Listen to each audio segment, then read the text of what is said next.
Good afternoon and welcome to Sahara TV. In the studio we have the beautiful Miss Yolanda Zama. Yolanda is actually the founder of AfriPOP magazine. She's also an editor at Essence magazine.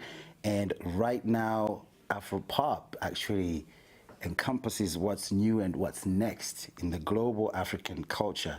So last week was South Africa's 21st independence, and in collaboration with a group of poets that actually traveled from South Africa and also a Nigerian musician and artist Laulu, you took part in what they call Bridges, a Pan-Africanist poetic and cultural experience at the Restoration Center in Brooklyn. And part of what you were doing was exchanging through poetry and also addressing the xenophobic experience that has been going on in South Africa. Can you tell us first of all briefly about the AfriPOP magazine? Okay, well, AfriPOP is by now we're 6 years old, and we are a website.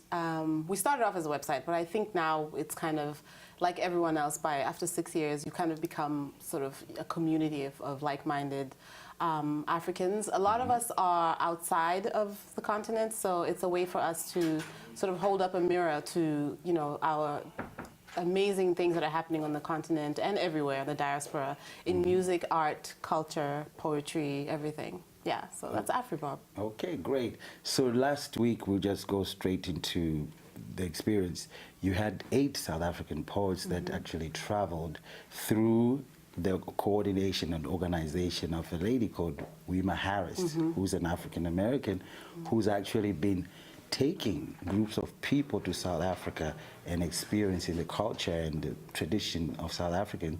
But then in the backdrop of all this xenophobic experience, we had the opportunity to hear their voices through poetry, and also some of your collaborations with fellow Nigerian at that specific time where people were asking the question, why? Yeah. So we had the opportunity to hear you improvise in song and poetry.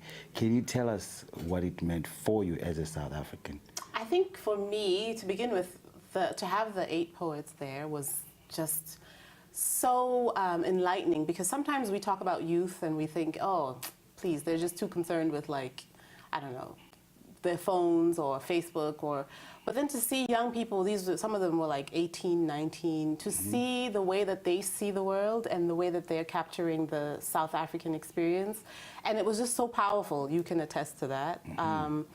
It was really, really moving to see those kids address xenophobia, because sometimes for us outside of the continent and outside of South Africa, we can easily throw stones as well, like, oh, this side is, you know, it is overall, we can all agree that it's a messed up situation. But to hear kids who actually live in those neighborhoods and how they see it, and how it's a few people that are poisoning the entire thing, you know, it is a sad fact that, you know, this is happening in the country of my birth. But it was good also to have Laulu, who is a Nigerian musician, to kind of talk about, and you yourself, who's Zimbabwean, to talk about, for one-to-one, one-on-one, kind of understand where people are coming from, where South Africans are, because some people have accused South Africans of being too quiet on this. And my thing was, you know, people may not be posting it on Facebook, but probably in their everyday life, people like you and I, if we were living in South Africa, we'd have friends from all over the place. And so it is also a class thing that we're not addressing.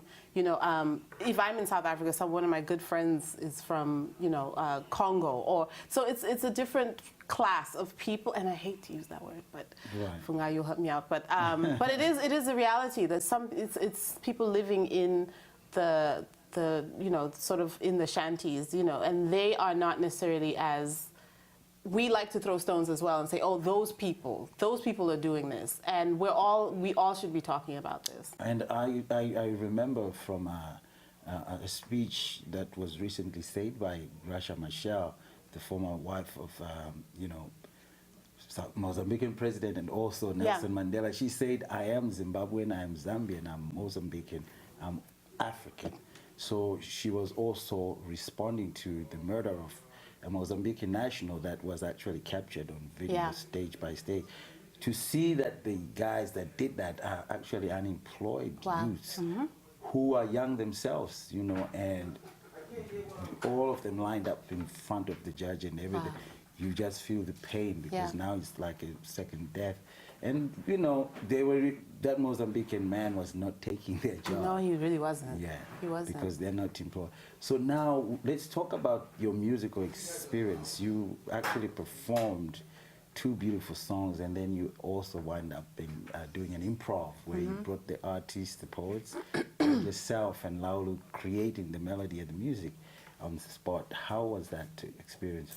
I loved it. I thought it was really necessary for us to create it right there, because sometimes when you're rehearsing and saying, oh, let's come up with this before we perform it. I thought it was really good to be with those poets right there and everyone just say what's on your heart, what's in your heart. Don't think about, is it rhyming? Is it like the right sentence to say? But just say what's in your heart. I thought it was important to have, especially Laulu and I, to have that dialogue on that stage as a South African and a Nigerian. And that day was the day that the Nigerian, they had removed I believe the ambassador out of South Africa, and we both were like, what?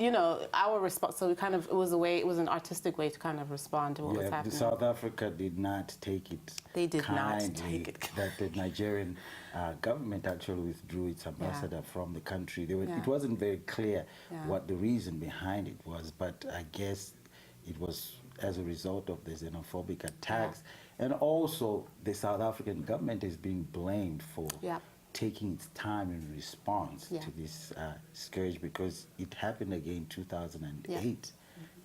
So anyway, moving forward, we know that you're also pressed for time. We're glad that you made it. Laulu was supposed to be here with you and the guitar, but now that he's not, you're in trouble. So you're going to sing a song for us, right? Yeah. What is it called? This song is called Guta. And this is a song really about the moments when you need to pray. You and I, and everyone probably in the studio, we live these very busy urban lives, and sometimes we don't check in with our we don't check in with God, we don't check in with sort of our spiritual, what makes us... Yeah, I was trying to find, how do you say that in English? Amadalozi.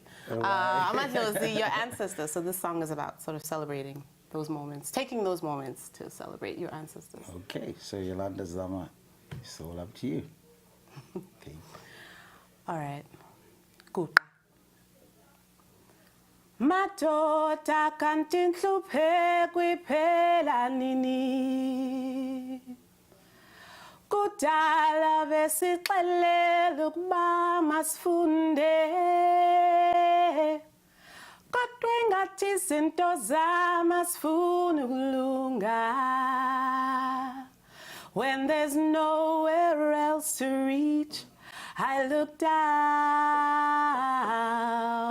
Dikupanga matolo hey, kupanga matolo hey, kupanga matolo hey, kupela manda. Dikupanga matolo hey, kupanga matolo hey, kupanga matolo hey, kupela manda. Kanivule amasango singene nathi, kuthiwa umuntu akalahlwa nilibele, nanku umakhelwana ecela usizo, ukhathele khawuncedise,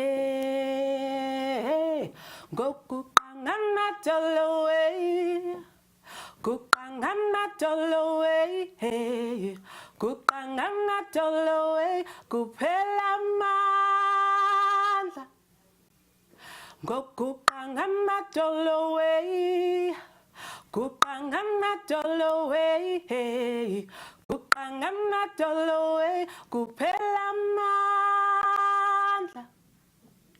Yeah, yeah, yeah, yeah. Sikupanga matolo, sikupanga matolo. I I'll leave it there. Okay. Wow. Thank you so much, Thank Yolanda, for you. joining us. That was a beautiful song. And I think you. that was one of the songs you performed Yeah. with the guitar. So just imagine with the guitar. Wow. Can't wait. So this is Yolanda Zama. She's visiting us. She's actually the founder of AfriPOP magazine and also the editor of Essence magazine. And we're going to leave you with a video of the South African picnic that was organized by Imbizo Host Committee of New York, celebrating South Africa's 21st independence. I'm Fungai Maboreke.